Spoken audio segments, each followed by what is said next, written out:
everybody, and welcome to One Sustainability. I am James Rosenstein, a member of the advisory board of One Business World. One Sustainability features entrepreneurs, founders, and business leaders who have sustainability as a core component of their overall strategy, presenting on cutting-edge topics and the latest industry developments.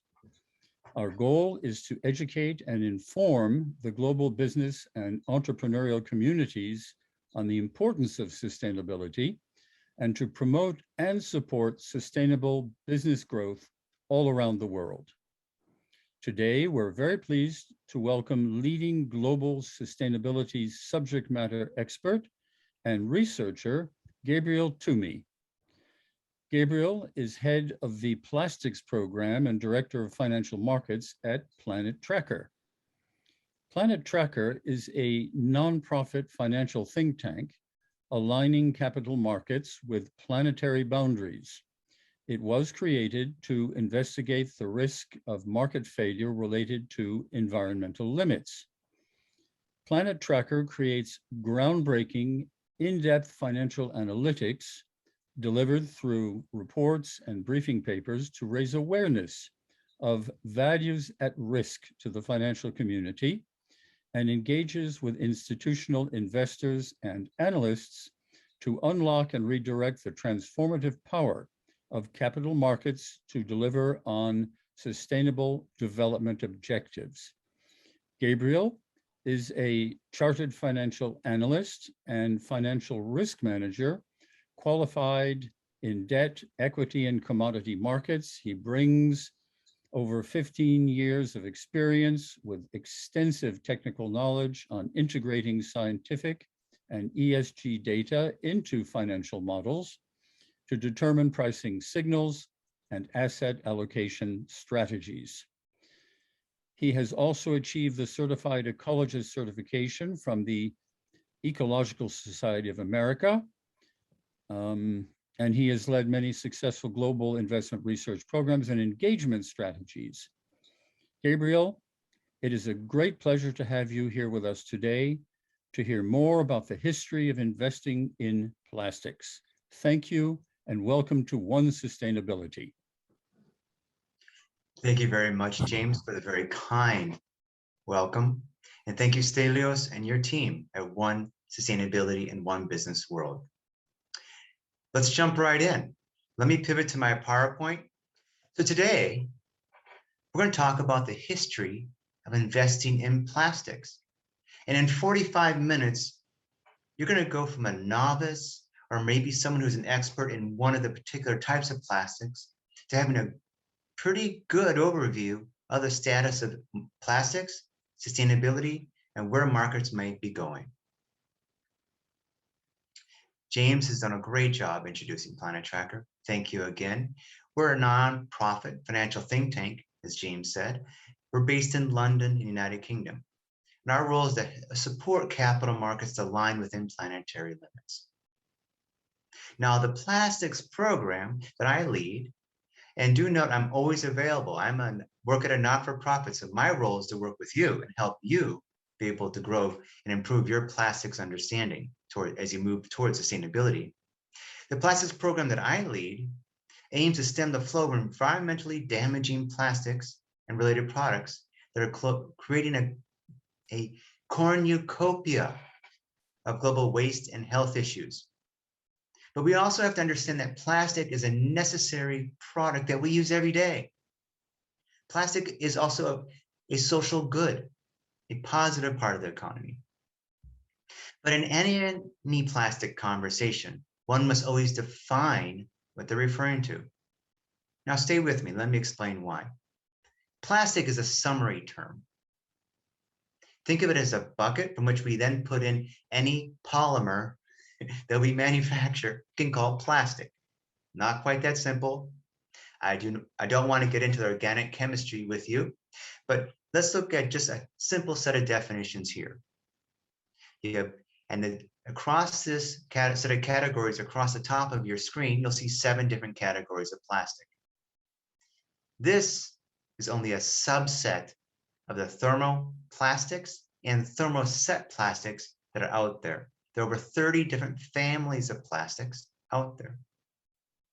And some companies like Sealed Air Products produce over 200,000 different plastic products. So anytime you have a conversation, you want to define plastic. Am I talking about PET bottles? Or am I talking about ABS, the hard plastic that's around my phone? Now, plastic, like I said, is a summary term for man-made or human-made synthetic polymers.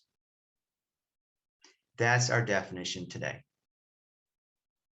Now, as you may be aware, that plastic leaches or enters into the environment, and in that process, whether it's the production upstream, midstream use, or downstream and waste or material management. I prefer the phrase material management because waste is money. Think about recycled products.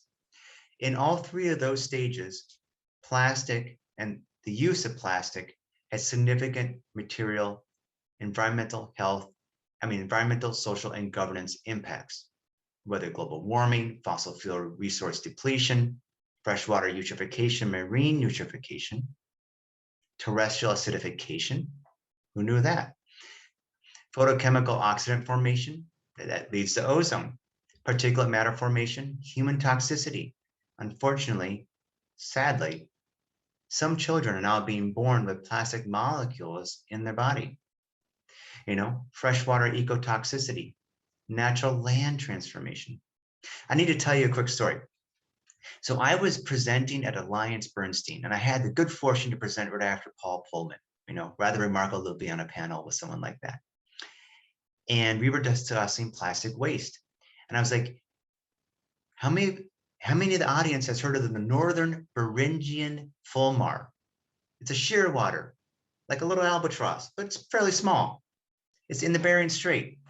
And of course, nobody had ever heard of the bird species. Why would they, right? Except recently, a study by Harvard and University of Alaska professors has demonstrated that every single bird that they've analyzed died because of plastic.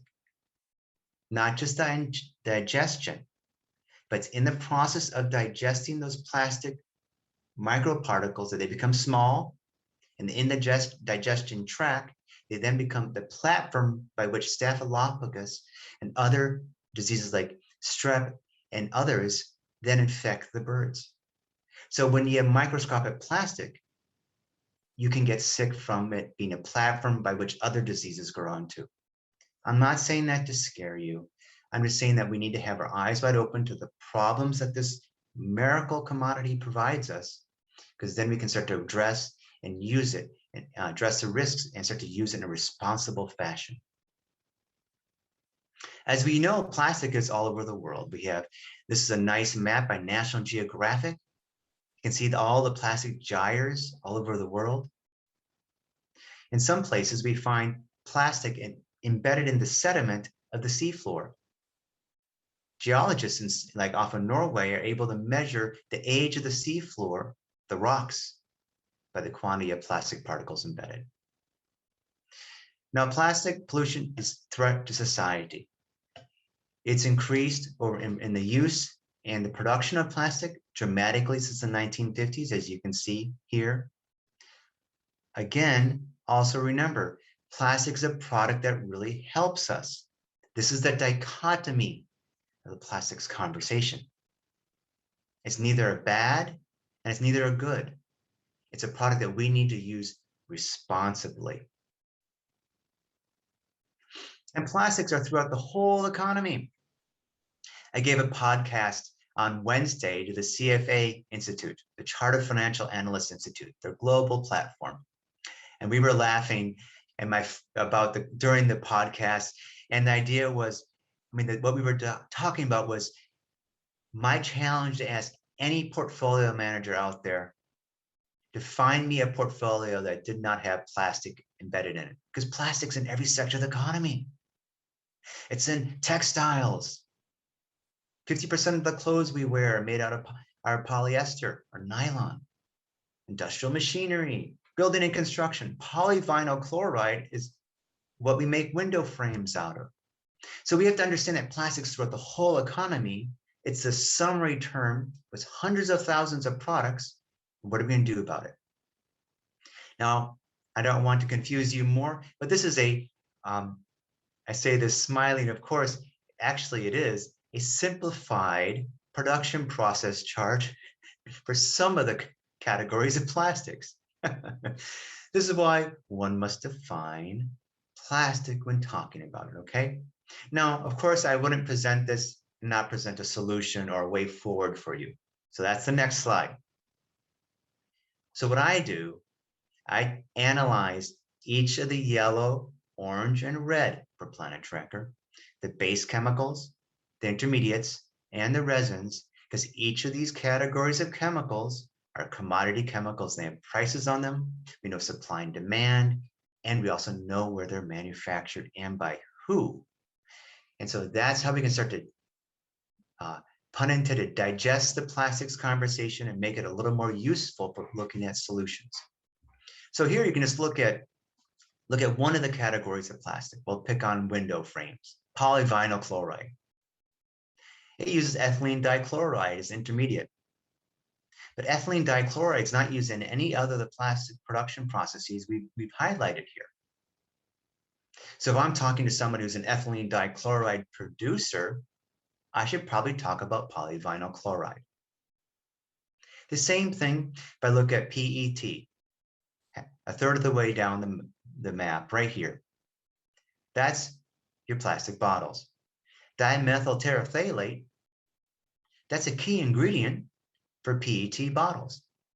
That chemical, that commodity chemical, is only manufactured in a couple of places around the world. And so if we're talking to people who are institutions that are manufacturing that product, we have to know that we're talking about PET bottles or possibly polyester for clothes. So it's important to understand the supply chain and the production process for plastics themselves. Now we can also put names on these companies, of course. So what we do at Planet Trackers, we, like I said, digest or take all this mountain of information and make it useful for you. And that's my goal today, is to make this be useful for you to understand. Upstream, we have the petrochemical clusters and corridors. Midstream, we have the plastics containers and packaging companies. Then downstream, we have brands. We're able to track both revenue and cost of goods sold and material flows on occasion from upstream to midstream to downstream. And the reverse, we can also go from downstream policies and commitments to reduce plastic risks and move towards a sustainable plastic economy, or a new plastic economy, as the Ellen MacArthur Foundation eloquently describes. We can go from the downstream policies and commitments to the midstream plastic containers and packaging companies, and to all the way up to the petrochemical clusters and corridors. We can map that cost of goods sold and revenue with those policies. And as you can see here, while there are hundreds and hundreds of publicly traded companies involved in plastics production, we do know that there are only about 20 upstream companies that really matter, about 90 midstream companies, and a similar quantity downstream. And that's what we're going to talk a bit more about today. Now, the petrochemical sector, when we look upstream, had over the last 10 years, has significantly underperformed the MSCI All Country World Index. As you can see here, they were doing pretty well, green, in the early 2010s, and now they've just not done so well. The petrochemical companies, Dow, LyondellBasell, and others, right, have had a negative 163% spread return versus MSCI ACWI, right? And that's a market cap weighted portfolio in US dollars, monthly rebalanced. And yes, I know that the MSCI ACWI is not the perfect benchmark for this explanation, but we're just going to use this for illustrative purposes today. Also, importantly, less than 1% of the bonds and loans in this sector are labeled green at this point. which is the opportunity. I'll explain that again in a moment. Now, similarly, the plastics, containers, and packaging sector, which is the second stage in our supply chain as we go from upstream petrochemicals to midstream plastic containers and packaging to downstream fast-moving consumer goods companies. The midstream plastic containers and packaging names, including with COVID, sadly, has still underperformed the MSCI All Country World Index by about 100% for the last 10 years. And also, less than 1% of their debt and loans are labeled green or sustainability linked. That, though, is the key opportunity for this in both of these sectors, because both sectors have over 70% of their debt rolling over by 2025. It's opportunity to green this industry and move it towards retooling if they choose to, because they can relabel and refinance themselves as using green bonds or sustainability and or ESG linked loans in the next 5 years to retool their industry towards sustainable plastics. Let's talk a little bit more about the details now. Now, we did a bit of work to support the Mindru Foundation, and in that, we ended up coming up with this list of top 20 companies out there that produce single-use plastic. Single-use plastic is what you get in the grocery store. I buy a croissant and it's wrapped in plastic. I only use that once. I buy like a Star Wars action figure and it's wrapped in plastic. I only use that once. That's single-use plastic, right? Well, single-use plastic consumption over the last 10 years has increased 42%. And here I'm only looking at the 5 polymers: high-density polyethylene, low-density polyethylene, linear low-density polyethylene, polypropylene, and PET. Because like I said, every time you say plastic, you have to define your universe. And this data comes from Bloomberg. As you can see, consumption has increased significantly over the last 10 years. But at the same time, while analysts over the last 50 to 60 years have forecast plastic consumption as broadly speaking as 1.5 times GDP, as described by this JP Morgan report, JP Morgan themselves are suggesting that plastic consumption to 2050 may decline to 0.5 times GDP. Now, these 20 companies, like I said, are responsible for 50% of all single-use plastic produced. And they rely almost exclusively, so it's greater than 99%, on fossil fuel feedstocks. It's fossil gas, fossil coal, and fossil fuel. And that's both to boil in the cracking process, and also as a feedstock for the hydrocarbon chain that becomes plastic itself. Planned industry expansions by over 30% in the next 5 years. But it's important to understand for these 20 companies, and you can see a global map here of where single-use plastic production is dominant, and I'll tell you a little bit more about this in a second. Right now, depreciation rates for the top 16 companies globally is higher than EBITDA. I mean, it's higher than CapEx. So the sector is beginning to enter a stranded assets cycle, potentially. Let me repeat that because I misstated myself.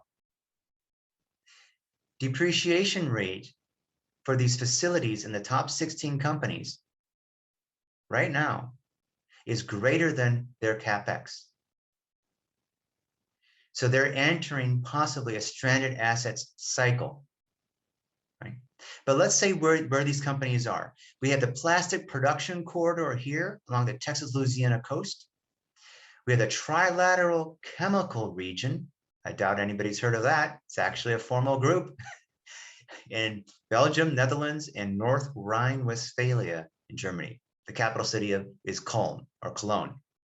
You have the Gulf in Saudi Arabia and Jiangsu in China. Those are the 4 key regions that produce single-use plastic around the world. These are the top 20 companies: Exxon, Dow, Sinopec, Indorama. Some of these companies are pure play companies in the basic and diversified chemicals industry, like Indorama.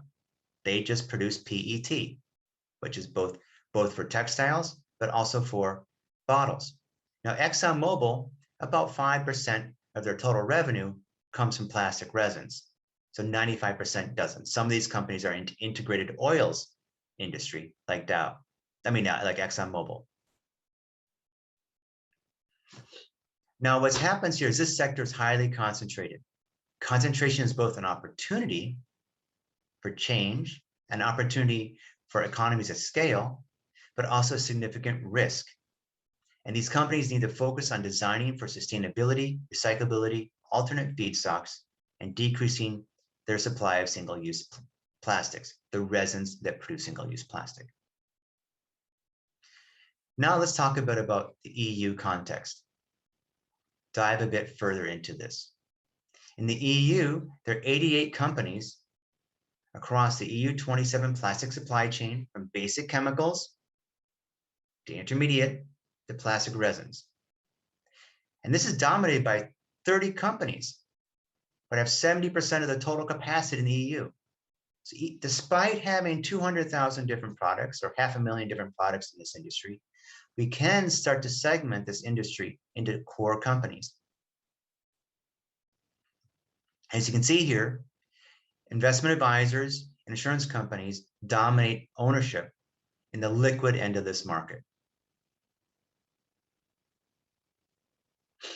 Single-use plastic and primary fishing gear, for example, and as you can see here, is almost, I think the number is now higher. I think it's like 83% to 92% of total EU beach waste is single-use plastic and fishing gear. Basically 100%. If you remove the beer bottles, it's all basically single-use plastic. Now, more importantly, or similarly important, we can also map out where plastic is being produced in the EU.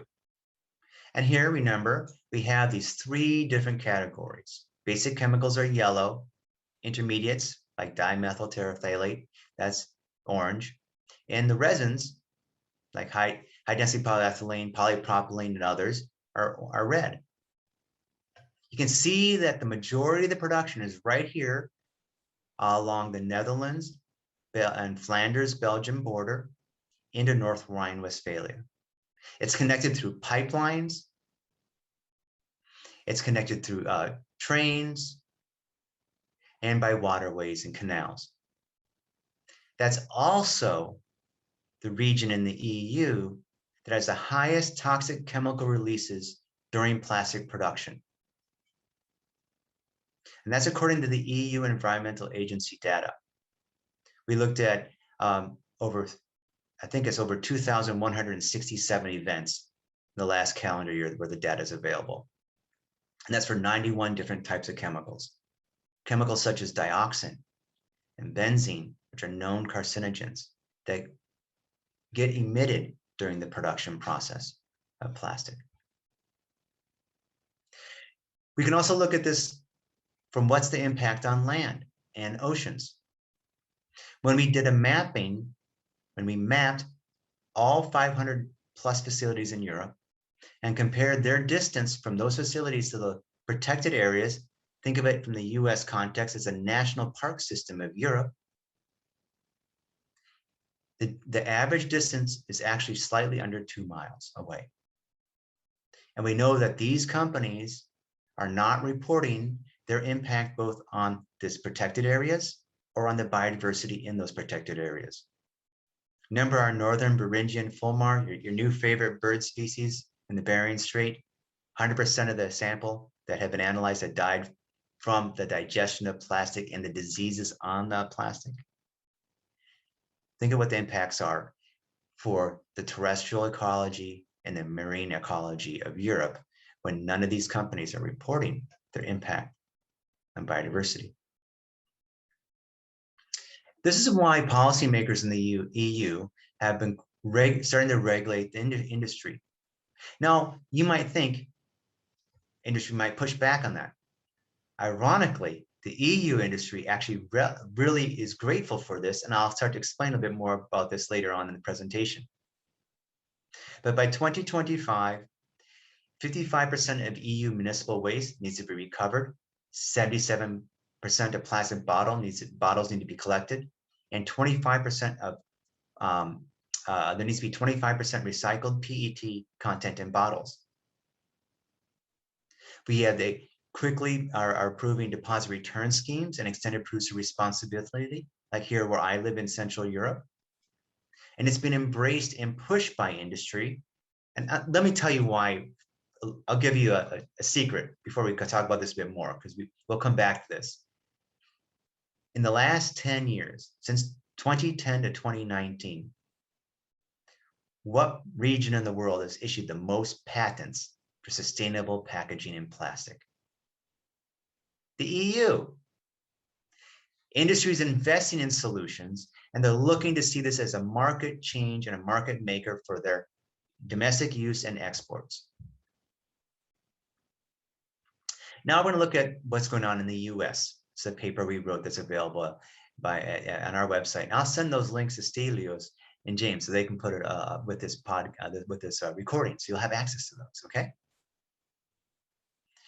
Now, in the US, it's a slightly different context. Remember, plastics produced right along the Texas-Louisiana border, along the coast here. That's called the plastic production corridor, right? Now, of course, this is a spaghetti map. What's going on? Why do we have all these lines? In your heart, you know why. This is over the last 30 years. These are the tropical storms, depressions, and hurricanes that have just increasingly pummeled this region. It's pummeled the region. And as you can see on the top of the slide, storm surge risk is rapidly increasing. That's what the orange, yellow colors are. In fact, Louisiana has lost 1,200 square miles of land, has disappeared, is gone forever. Of all ironies, one of the US, and this is US government data we've mapped out here. Of all ironies, one of the US government measuring facilities actually is now underwater.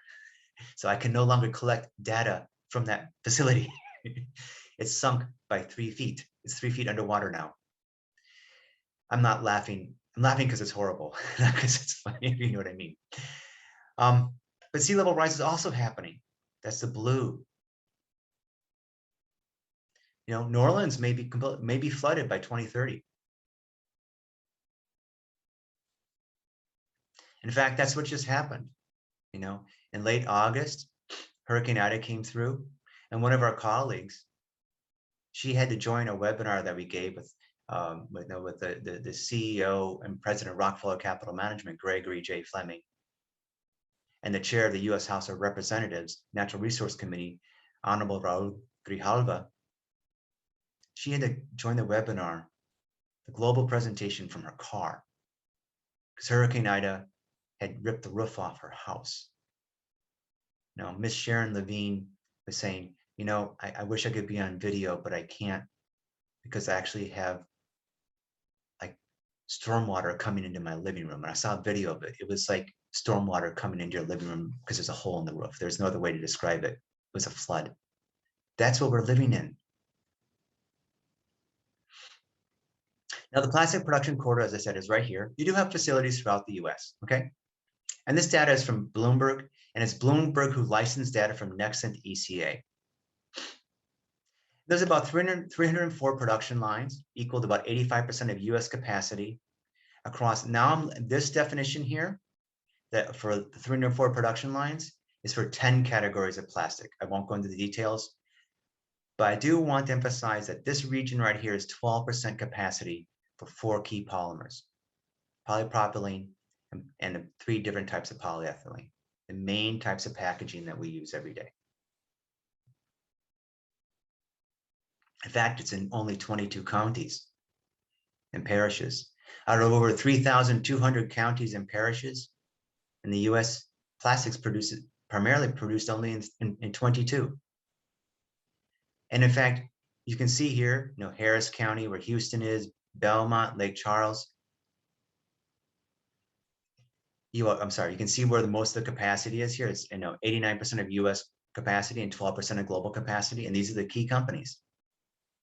LyondellBasell, Formosa Plastic, Chevron, Phillips, Braskem, Borealis, our friend ExxonMobil. And they're good people that work there, right? They're engineers.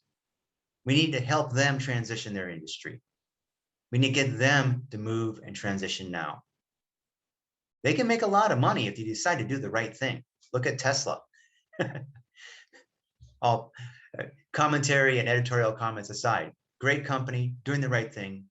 Market cap has skyrocketed. Why don't these companies make some similar decisions and fully embrace sustainable plastic, fully embrace what the EU Chemistry Council is calling safe and sustainable by design? But we'll come back to that. Now, US growth over the next 25 years, you can see along the curves on the line here. The US capacity is growing a bit on the bottom, but almost all of that growth is forecast to be exported.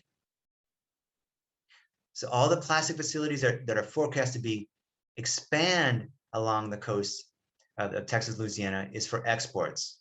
And they're forecast to export plastics in the markets that are fully satiated with plastics already, that they themselves are having policy commitments to decrease their absolute quantity of single-use plastic. Primarily, the US is building facilities to export plastic to China, but China has now announced significant and rigorous absolute plastic reduction commitments for single-use plastic. That creates a model where there's stranded assets. We're building too much capacity, and that's what's happening. We can just look, you can see here, it's about $56 billion of extra capacity in the United States. These are the facilities, right? You can see. Now, if we look just at one, the Formosa Plastics facility in St. James Parish, right? We'll talk a bit more about that in a second. Just remember that, Formosa Plastics. Now, before we do that, we do have to introduce a key concept called Cancer Alley. And I do need to preface that Cancer Alley is not unique to the area from Baton Rouge up here in the the northwest, down south to New Orleans. Cancer alleys exist throughout the regions where plastic and chemical production exists globally. Right? But a well-known one here is the one that we have here. Now you can see all the different types of chemicals that are being produced in this region. Polypropylene, methanol, isopropylamine, glycol ethers, all these go into plastics production. Now, what does that do? Many of these facilities along this region exceed US regulatory limits on toxic chemical releases. May not make sense, may not really matter, may be abstract for you, until you realize that's why in some of these regions, you have cancer rates that are 50 times higher than the base rate in the United States. These are families and friends. These are often low-income communities and low-income communities of color and African-American friends and community members. Now, what Louisiana has done, this is why I mentioned counties earlier. Louisiana has a program called the Industrial Tax Exemption Program. That's how they want to support business. Fair enough. We'll give companies a tax break on their property taxes if they build a facility. In theory, a reasonable idea, might work, might not. Let's see what it looks like. Now, the ITEP program, the Industrial Tax Exemption Program, can last up to 10 years.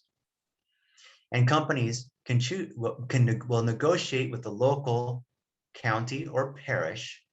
Parishes are what we call counties in Louisiana. They'll negotiate with the parish or the school board for property tax reduction. So what happens is suddenly you have a conversation of, I'm not going to be paying taxes to support the schools because I'm bringing business to you. This has resulted in over almost $300 million annually in lost funding for schools, just in the plastic production corridor parishes. That's just 11 parishes out of the 64 in Louisiana. Let's see what that looks like. Now we're going back to Formosa Plastic. This facility is actually, if it ever gets built, it'd probably be $12 billion. It's 2,400 acres, so about 4 square miles, right here along the Mississippi River. It's a huge levee that's 30 feet tall along the river here. And there's people who live right next to it. And in fact, on the property site are slave burials from our ancestors are buried there. They suggest it might create, excluding construction jobs, because construction jobs are often temporary, of course, and they come from outside the community. So permanent community jobs, about 1,200 permanent community jobs. In effect, this is costing the school board in lost revenue of $125,000 per job. And that's not me, that's not my analysis. It's the state of Louisiana's analysis. Email me, I'll show you how to do it, because the analysis is only good if you can replicate it and repeat it. If you can repeat what I can do, then it means something. Incredible, isn't it? Now, this facility has finally been postponed for another 2 years. It's going through an environmental impact assessment. And you can see $150 million here that would go to, that would be the tax benefit to that community, that'd be lost tax revenue to schools and to the parish for those 1,200 jobs. So Miss Sharon Levine, just a heroine if there ever was one, you know, older person towards the end of her career. A couple of years ago, you know, she works in, I think, special education. She starts to say, hey, we don't want this facility in our backyard. She starts working with the community and trying to get Formosa Plastics to not build the facility, because many people in her family have died from cancer. She was given the Goldman Environmental Prize this year. That's like the Peace Prize for the environment. This is what a facility looks like. This is actually a facility. This facility actually sits right next to schools. It's too big for me to get a single picture of it all in one picture. That's ExxonMobil's facility in East Baton Rouge. ExxonMobil has financed part of this facility using these fixed income securities right here. These municipal bond fixed income securities. ExxonMobil, a significant part of ExxonMobil's debt is financed by municipal debt. I'm not making that up. It's on Bloomberg. I can point to it. So ExxonMobil wanted to get a variance and decrease their property taxes that they would pay to fund schools. Because this facility, which produces 17% of low-density polyethylene in the United States by capacity and 6% polypropylene by capacity, see these figures, is all off of Bloomberg. I'm not making this up. They wanted to get a $2.9 million annual variance or relief to decrease their property tax bill by that much, because that's the money that would go to the East Baton Rouge School District. The school district voted 5-4 to not grant ExxonMobil that tax break. It's the first time that's happened along the plastics production corridor. Those are brave school board members. We need to support people and their communities in addressing these plastic production risks and fund schools. That's what it's like at the local level. Now, we're going to jump to plastics, containers, and packaging. 83 companies around the world, right? This is the companies that take the resins and use a blow molding machine or other type of machines, and they get the wrap that then you find that your sandwich is inside. Your sandwich is inside the wrap. Remember, every time you buy a sandwich, you also find that plastic wrap. Plastic wrap might cost 2 cents though, 4 cents, while the sandwich might cost $8. 83 publicly traded companies. This is according to Bloomberg. 93% of the sector's plastic revenue is from these companies. And it's 20 companies are the top, are 64% of this industry. It's about $54 billion of revenue each year. Like I said earlier, 70% of the sector's bonds and loans are rolling over by 2025. And when I published this report, January 4th, zero had issued a sustainability-linked loan or green bond. Of course, I say that smiling because on January 7th, a green loan was issued, but there's been very, very few. Interestingly, 53 of these companies out of 83 report no policies on their corporate filings, according to the analysis we've done using the Bloomberg terminal. And the sector lacks any overarching plan to address environmental risks. Let's look at the details. Basically, 8 companies have any environmental policy. So most do not. I mean, about biodiversity policy. Few, only 18% of the companies have a sustainable packaging policy. That sustainable packaging is the future. And they don't have policies on this? I don't understand. Now let's talk about where we're going, because that's where we're at. Right? It's important to note there's a couple conversations happening in this industry. Most companies are talking about solutions to address the pollution risks in the oceans, the toxic chemical risks that we find in our air, land, and sea that result in cancer and other risks. But most of those are unproven technologies, or what we call in industry marketing. You could call greenwashing too, just marketing stories. They may make an announcement, but then you go to the facility and say, I want to see the new machinery. And they're like, what new machinery? Nothing's changed. I'm like, well, then it's just an announcement, you know? I can make an announcement. I'm pretty short, but I'm going to say I'm going to be a lineman for the Minnesota Vikings, where I grew up in Minnesota. I don't think that's going to really make any sense to anybody. So it's that type of thing. It's greenwashing. There's a lot of that in this industry. So most companies are focusing on unproven technologies or false narrative projects. We need to help them transition to real nuts and bolts projects. One may not care about the plastic pollution per se, but if you step back and say, how many people are employed in this industry? Let's just look at the country of Belgium. Country of Belgium has the highest per capita sales of chemicals of any country in the world. You might think it would be Saudi Arabia. You might think it's Texas. No, it's Belgium, little tiny Belgium.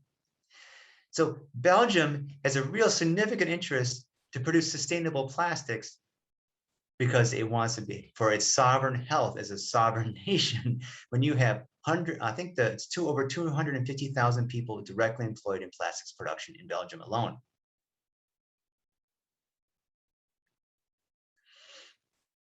So now let's say, again, where are the real projects? 85% of the projects are not so real that companies are proposing for solutions, but 15% are, right?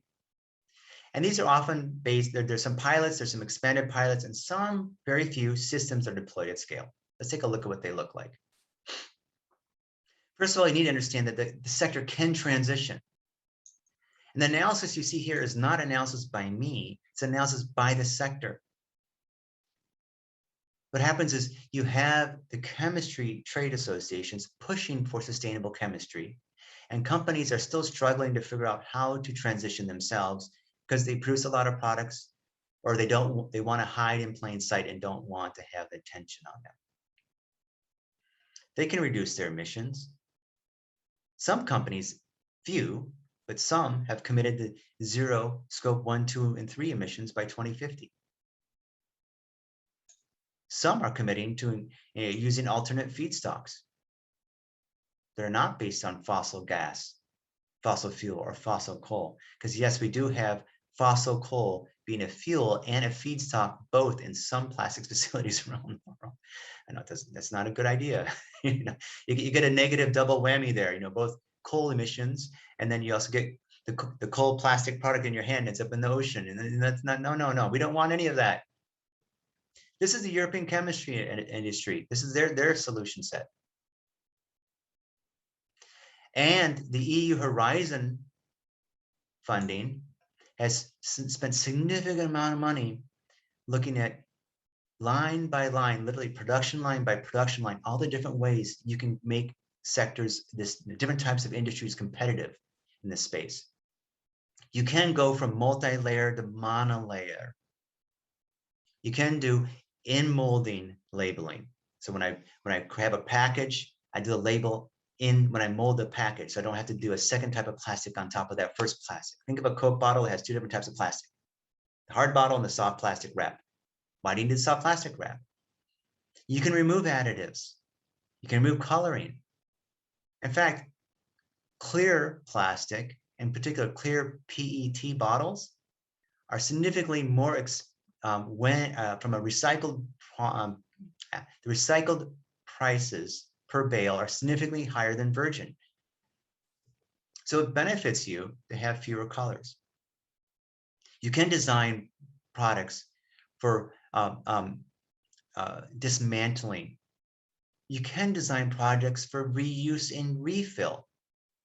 Where I live in Europe, the next couple of years, at least 25% of all bottles are required by law to be refill and reuse. In other words, I go get my soda at the store.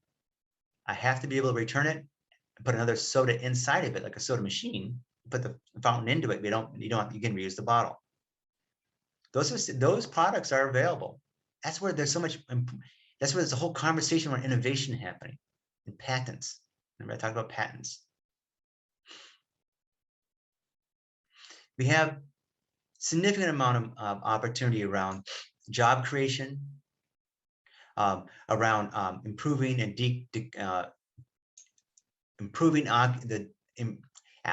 improving occupational health and decreasing occupational health risks, right? You know, it's not just that ethylene dichloride is cancerous to me if I found it in the environment. If I'm at a facility, it's very cancerous to me. You know, think of a separate incident. Arkema, their facility in Houston, blew up. 21 first responders are now gravely ill because of that. Okay.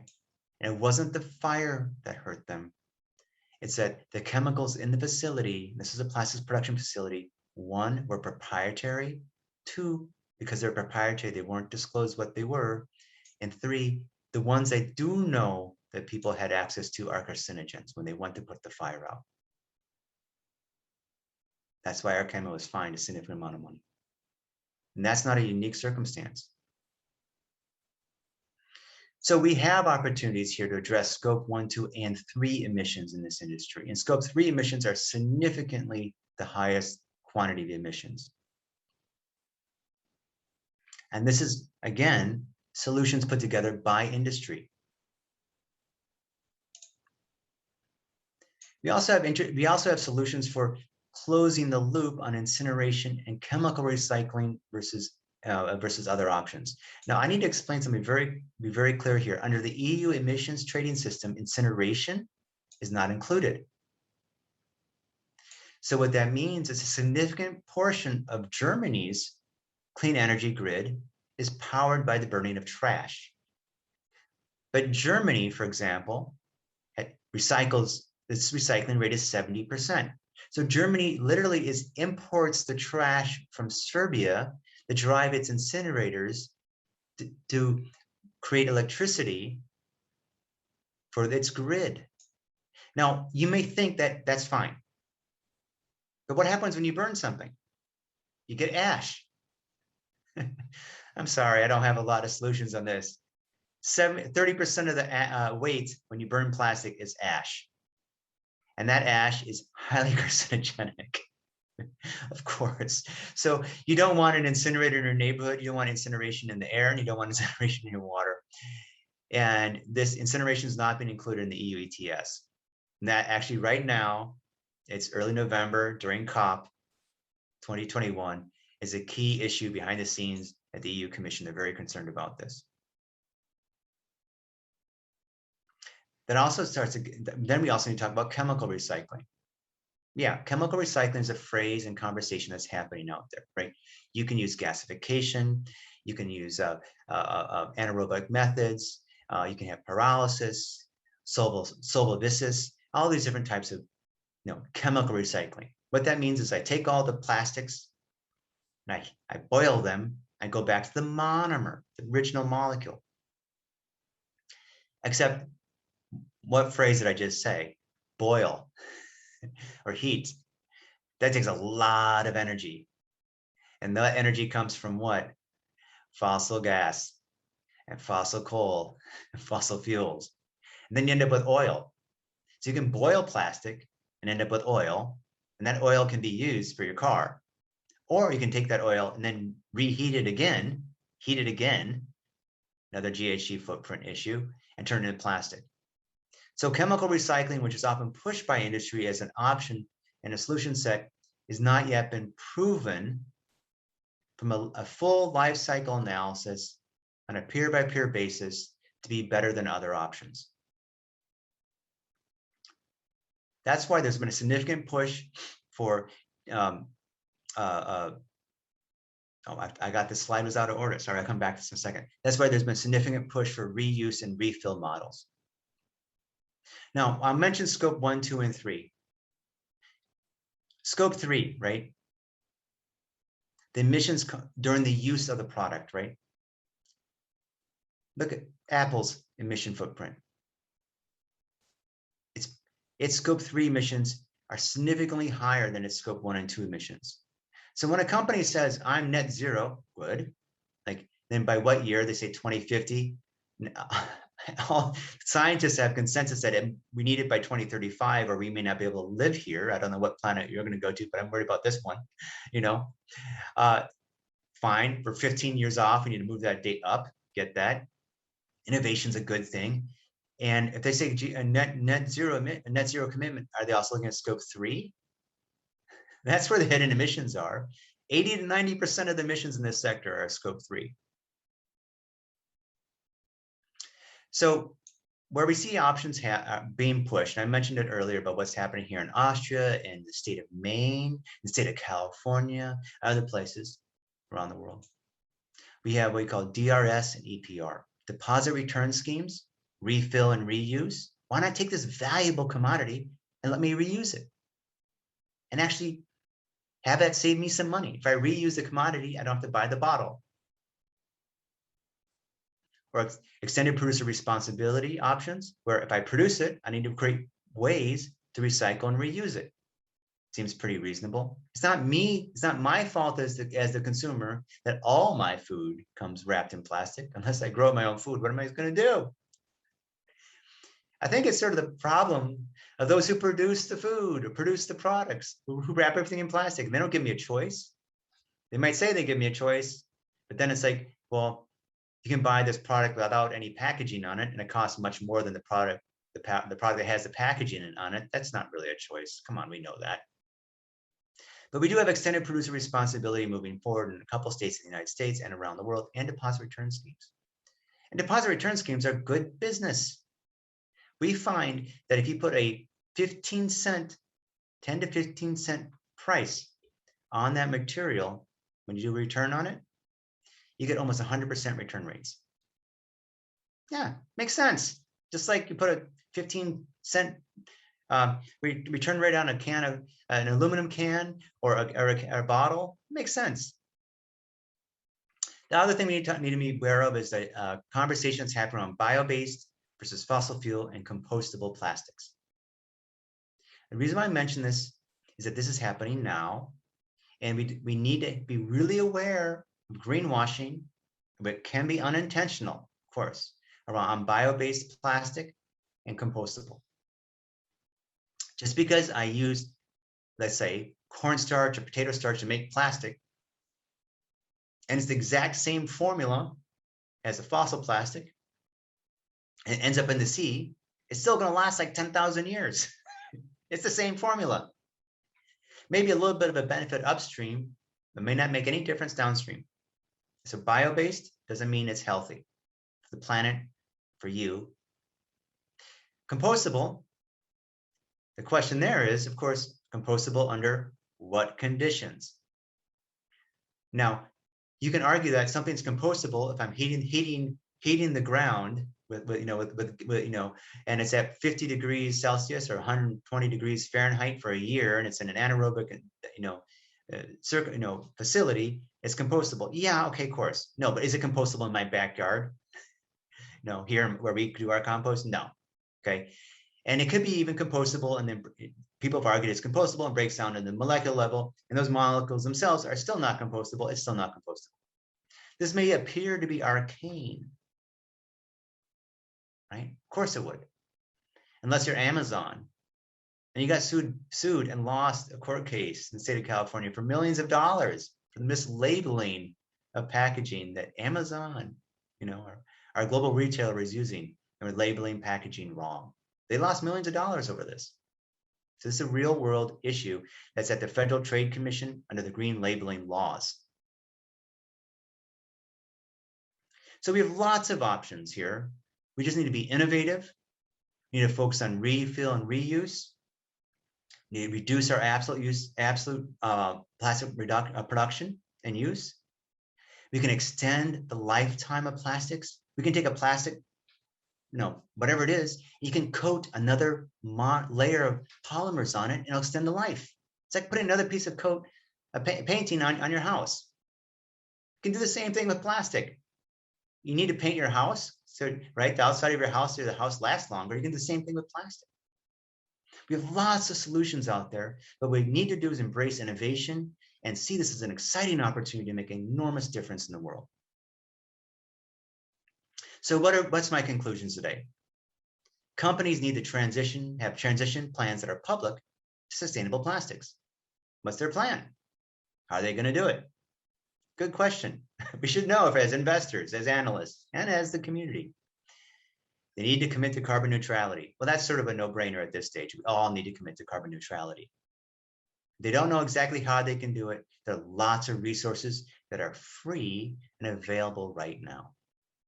There's so many good resources out there. And they can need to commit to safe and sustainable by design, because that's what the European Chemistry Council, CFIC, is committing to. And that's where you have the leading, such a high percentage of the world's patents happening. That's where industry innovation is happening.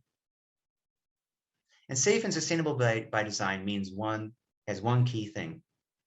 I never sacrifice economics for environment or human health. And then from that cascades a set of priorities and specific actions at the monomer and polymer level that are executable right now.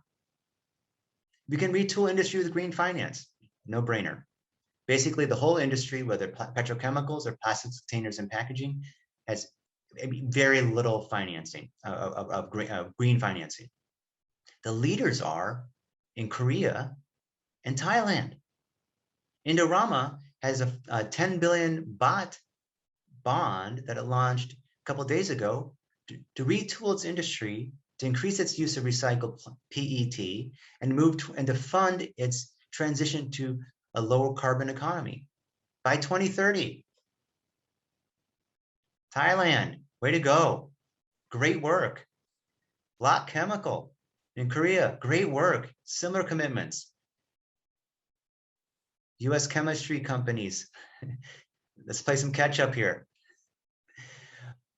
Investors, there's a bunch of different types of sustainable plastics investor initiatives. PRI has a really good one. As You Sow has one. Lots of opportunities.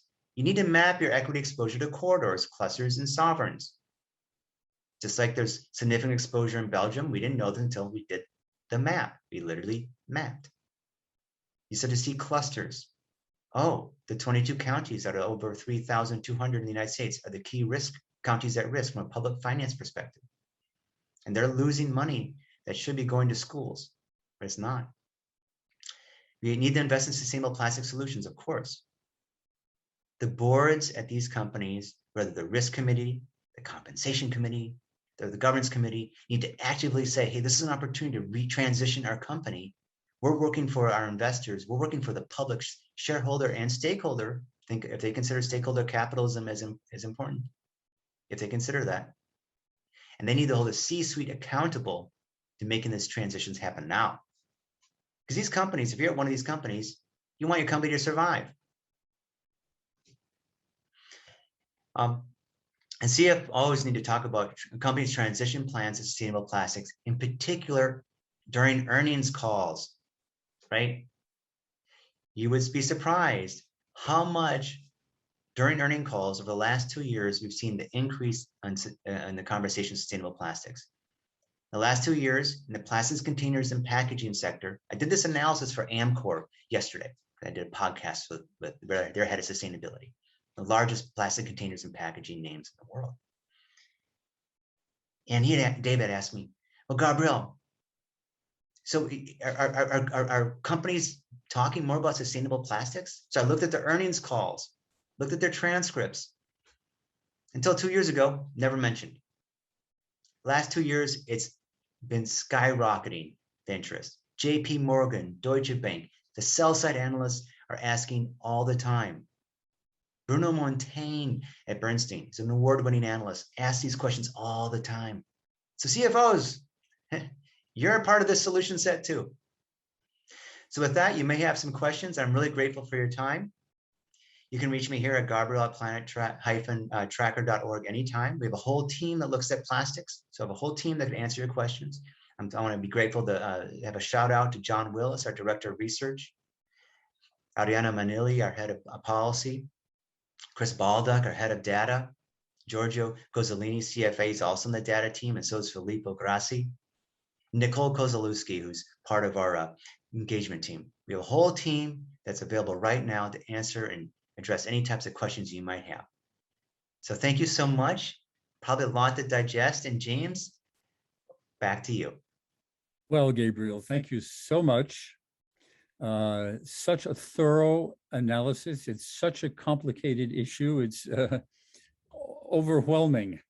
And, you know, I don't want to start asking too many questions because you showed so much, but you referred a lot to sustainable plastics. Does that mean that the products made with plastic can be replaced with some other substance?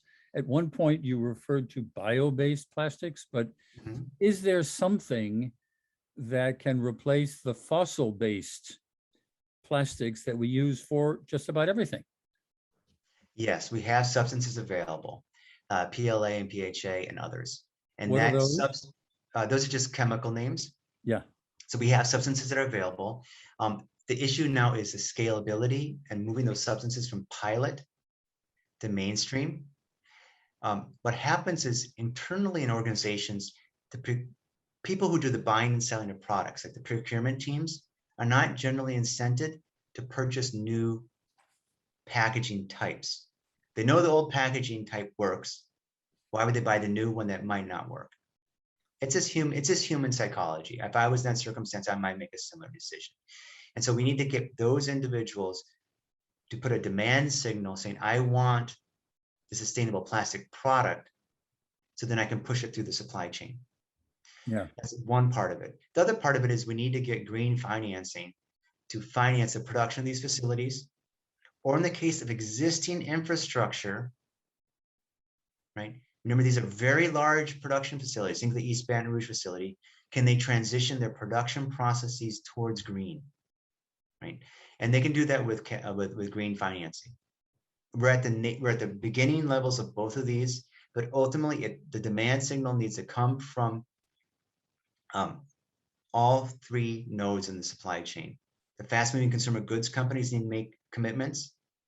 Nestle, for example, has said that they will spend up to 2 billion Swiss franc on sustainable packaging by 2025. There's your price. Hey, that's my premium. I want to go get that. 2 billion Swiss franc. It's a lot of money. Midstream, we're seeing the demand for recycled PET, because it's a simpler type of chemistry to reuse and recycle, skyrocket. In some places around the world, you can't even get any. And we're seeing recycled PET, earlier in this year, was twice the price of virgin PET. Right. Then upstream, the production facilities, like I said, depreciation rate generally is higher than capital expenditures. So these companies need to look at themselves and and expand their capex to retool. Very interesting. And I mean, we hear that many stores don't give you products in plastic bags anymore. It's only paper bags. And I've heard a lot about recycling and returning things. Is there something that this comes up often in other areas that consumers can do? Customers, what can we as consumers do to help? There's actually some very specific things.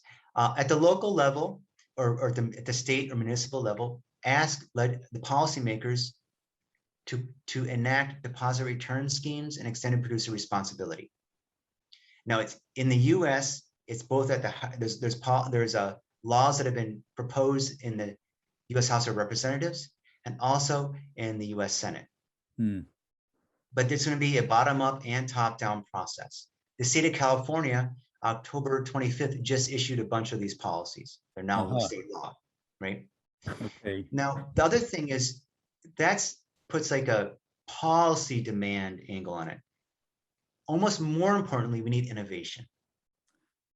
Some of the most innovative people in this space, in this sector around packaging, and this is not dependent on socioeconomic class or background or where they are in their careers. There's all these different innovators out there. How do they start innovating and create models to push through innovation around packaging? Right. Startups around reuse and refill. We have a Chilean company in Chile that has like a remote sort of robot sort of drone that's on wheels that delivers pet food, and it's profitable because you don't have to go to the store. We know how often we need food for pets. We can sort of figure it out. My dogs, I have 3 dogs, and boy, I can tell you how much they eat.